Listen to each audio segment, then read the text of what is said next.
24-এর ছাত্র নাগরিক অভ্যুত্থান যখন শুরু হয়, আমি তখন সাউথ আফ্রিকাতে একটা স্ট্যাটাস দিয়েছিলাম, কোটা নয় গোটা দেশ সংস্কার করা লাগবে।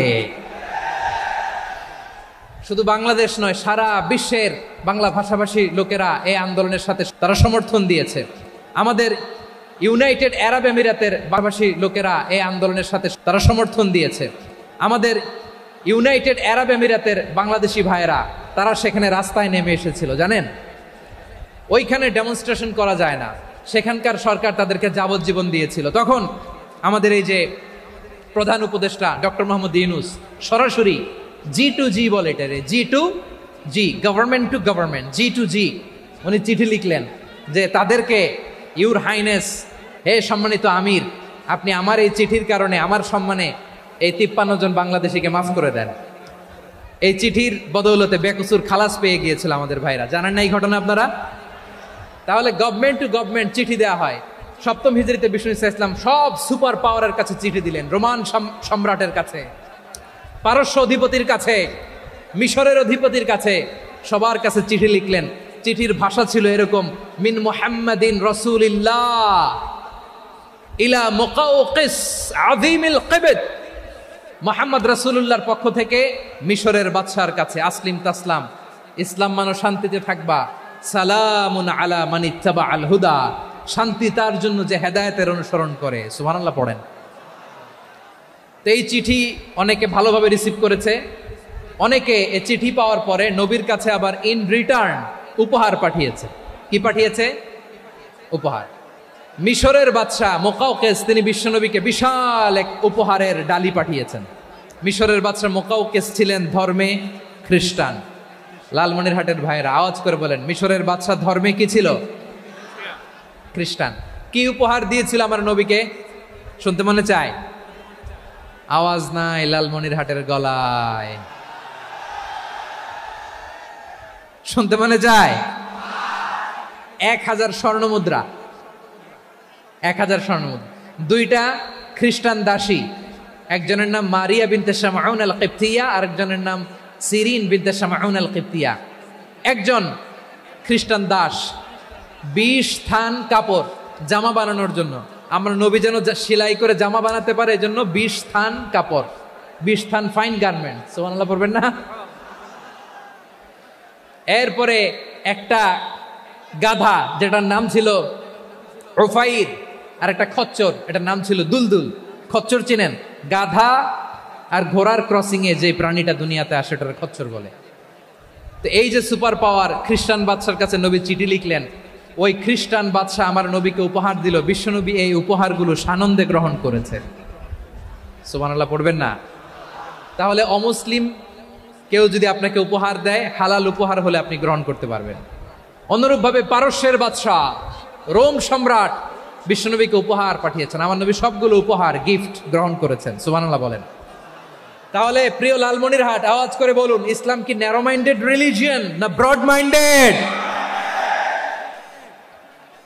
আম্মাজান আয়েশার কাছে মাসালা জানতে চায় মেয়েরা, হে আম্মাজান, অগ্নি উপাসকেরা তাদের ঈদের দিন নওরোজের সময় আমাদেরকে পাখি দেয়, নেওয়া যাবে? উনি বললেন, ওরা জবাই করে দিলে নেওয়া যাবে না, কিন্তু ওরা যদি ফলমূল এরকম খাবার দেয় এগুলো নেওয়া যাবে। তার মানে অমুসলিমদের দেয়া উপহার এটা গ্রহণ করা যায়। সুবহানাল্লাহ বলেন। শুধু তাই নয়, বিষ্ণু ঈসা ইসলাম অমুসলিমদের সাথে আর্থিক লেনদেনও করেছেন, ফিনান্সিয়াল ডিলিং করেছেন। অমুসলিমদের সাথে প্রয়োজনে আপনি ফিনান্সিয়াল ডিলিং করতে পারবেন। আমরা প্রায় দেখি বাজারের মিষ্টির দোকানগুলো আমার হিন্দু ভাইদের, তারপরে যে বারবার সব চুল কাটে যে নাপিত, অধিকাংশ নাপিতের দোকানে কারা? আমার হিন্দু ভাইরা। তা আপনি চুল কাটতে পারবেন কিনা? পারবেন কিনা বলেন? পারবেন। তার দোকান থেকে দই মিষ্টি কিনতে পারবেন কিনা? হ্যাঁ, আমার মুসলিম ভাইয়ের দোকান থাকলে ওইটারে আমি বেশি প্রায়োরিটি দিব, ঠিক কিনা?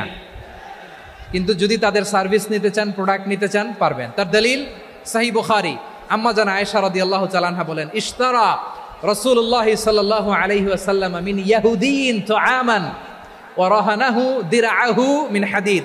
রাসূল সাল্লাল্লাহু আলাইহি ওয়াসাল্লাম এক ইহুদির কাছ থেকে, কার কাছ থেকে? সবাই বলে নাই কার কাছ থেকে? আমার নবী, পেয়ারা নবী এক ইহুদির কাছ থেকে জব কিনেছিল। জব, বার্লি, যেটা দিয়ে রুটি বানায়।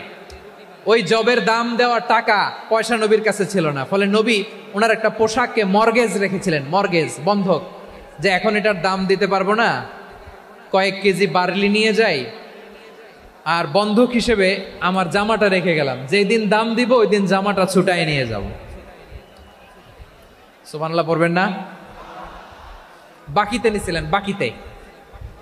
দিরআহু মিন হাদিদ, লোহার তৈরি বর্ম, মানে যুদ্ধের পোশাক, লোহা দিয়ে বানানো।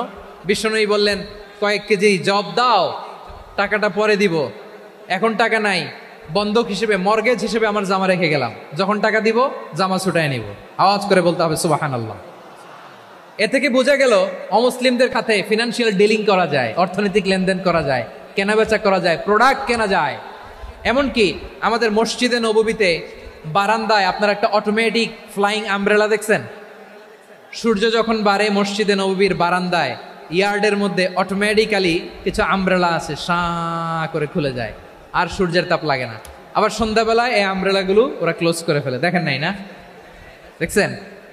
এই মসজিদে নববীকে সর্বোচ্চ উন্নত মানের কনস্ট্রাকশন ইনফ্রাস্ট্রাকচারে ডেভেলপ করার জন্য কর্তৃপক্ষ কিছু অমুসলিম ইঞ্জিনিয়ারের, ডিজাইনারের সহায়তা নিয়েছিল। সুবহানাল্লাহ বলেন। কোন দলিলের ভিত্তিতে? এই দলিলের ভিত্তিতে যে বিষ্ণু ঈসা ইসলাম অমুসলিমদের সাথেও লেনদেন করেছেন। আওয়াজ করে বলতে হবে আল্লাহু আকবার। শুধু তাই নয়, ইন কেস অফ ইমার্জেন্সি, প্রয়োজনে ইসলামের খাতিরে, ইসলামকে সামনের দিকে এগিয়ে নিয়ে যাওয়ার জন্য অমুসলিমদের সাপোর্ট নেওয়া জায়েজ আছে।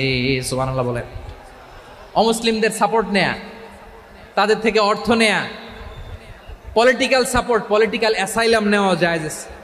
আমাদের অনেক বিশ্ববরেণ্য দায়ীরা আমেরিকায় অস্থায়ীভাবে অ্যাসাইলাম নিয়ে থাকে, নিজের দেশে গেলে ফাঁসিতে ঝুলাই দিবে। যুগ যুগ ধরে দায়ীদের উপরে এরকম অত্যাচার আর নির্যাতন আছে না নাই? মিশরের অনেক দায়ীরা পাশ্চাত্যে যেয়ে থাকে, এই যে তারা পলিটিক্যাল অ্যাসাইলাম নিয়ে থাকে, রাজনৈতিক আশ্রয়, এটা জায়েজ আছে না? এটা যে জায়েজ আছে তার প্রমাণ স্বয়ং বিশ্বনবী সাল্লাল্লাহু আলাইহি ওয়াসাল্লাম পলিটিক্যাল সাপোর্ট নিয়েছিলেন অমুসলিমদের কাছ থেকে। সুবহানাল্লাহ বলেন। খুব মজাদার একটা ঘটনা শুনবেন, আপনাদের আগ্রহ দেখে তো মনে হয় না শোনার ইচ্ছা আছে। আছে আছে আমার ভাইরা, বিশ্বনবীর বয়স তখন প্রায় 51 বছর। কত বছর? বিশ্বনবীর সবচেয়ে কাছের মানুষ খাদিজা রাদিয়াল্লাহু তাআলা আনহা ইন্তেকাল করেছেন। বিশ্বনবী বড্ড কষ্ট পেলেন, হৃদয়টা ভেঙে খান খান। যিনি ঘরের ভেতরে বিশ্বনবীকে সান্ত্বনা দিতেন, ভালোবাসা দিতেন, বাইরে গেলে কুরাইশরা বকাঝকা করে, অত্যাচার করে, কিন্তু আম্মাজান খাদিজা রাদিয়াল্লাহু তাআলা আনহা ঘরটারে এমন শান্তির নীড় বানায় রেখেছেন, এই ঘরের ভিতরে ঢুকলে বিশ্বনবীর কলিজাটা ঠান্ডা হয়ে যেত। এজন্য রব্বুল আলামিন বলেন, খাদিজা, ও আমার বান্দি খাদিজা, জান্নাতে এমন স্পেশাল একটা ঘর আমি তোমার জন্য রেডি করে রেখেছি। ওই ঘরের মধ্যে কোনো আওয়াজ নাই, ওই ঘরের মধ্যে কোনো নয়েজ নাই, ওই ঘরে কোনো বিশৃঙ্খলা নাই। কারণ মক্কার জমিনে আমার নবী কুরাইশদের বিশৃঙ্খলা, নয়েজ আর ঝামেলাগুলোকে উপেক্ষা করে যখন তোমার ঘরের ভিতরে ঢুকতো, ঘরটারে তুমি শান্তির নীড়, ঠান্ডা, নীরব, নিস্তব্ধ, নিঝুম আর শান্তির নীড় বানিয়ে রেখেছ। এজন্য জান্নাতে স্পেশাল একটা শান্তির নীড় আমি তোমারে উপহার দেব। ওই প্রিয়তমা স্ত্রী খাদিজা ইন্তেকাল করলেন, বিশ্বনবীর হৃদয় ভেঙে খান খান। আবার ওনার চাচা আবু তালেব ইন্তেকাল করলেন, যিনি পলিটিক্যাল শেল্টার দিতেন নবীকে। কে দিতেন? আবু তালেবের ভয়ে, বিশ্বনবীর এই চাচার ভয়ে কোনো মুশরিক নবীর গায়ে হাত দেওয়ার সাহস পায় নাই। এখন স্ত্রীও নাই, চাচাও নাই, নবীকে আশ্রয় দেওয়ার কেউ নাই, নবীর চারদিকে অন্ধকার। নবী এখন কই যাবেন? আমার পেয়ারা নবী নতুন স্টেশন খুঁজতেছেন, নতুন দাওয়াতি প্ল্যাটফর্ম খুঁজতেছেন। তিনি যায়েদ বিন হারেসা রাদিয়াল্লাহু তাআলা আনহুকে নিয়ে মক্কার পাশের একটা নেইবরিং সিটি তায়েফে চলে গেলেন। কোথায় চলে গেলেন? লালমনিরহাটের ভাইয়ের আওয়াজ করে বলেন, কোথায় গেলেন? তায়েফে চলে গেলেন দিনের দাওয়াত দেওয়ার জন্য। কি দেওয়ার জন্য? নাকি জমি কিনতে গেছিলেন? জমি কিনতে, দুনিয়ার যশ খ্যাতির জন্য, নিজের কোনো লাভের জন্য? তায়েফবাসীদেরকে জাহান্নামের আগুন থেকে বাঁচানোর জন্য। আওয়াজ করে বলতে হবে ঠিক কিনা? বিশ্বনবী বিশাল মরুপথ, পাহাড়ি পথ পাড়ি দিয়ে তায়েফের মরুজমিনে গেলেন কোরআনের দাওয়াত নিয়ে, ইমানের দাওয়াত নিয়ে। কিন্তু তায়েফের লোকেরা বিশ্বনবীর দাওয়াতকে শুধু প্রত্যাখ্যান করেই থামে নাই, তারা বিশ্বনবীর সাথে অত্যন্ত খারাপ আচরণ করেছে, বিশ্বনবীকে শারীরিকভাবে হেনস্থা করেছে, আমার নবীকে শারীরিকভাবে অত্যাচার করেছে, আমার পেয়ারা নবীর গায়ে পাথর মেরেছে, বিশ্বনবীর গা বেয়ে ঝরঝর করে রক্ত ঝরেছে, নবী জামিনের মধ্যে লুটিয়ে পড়েছে।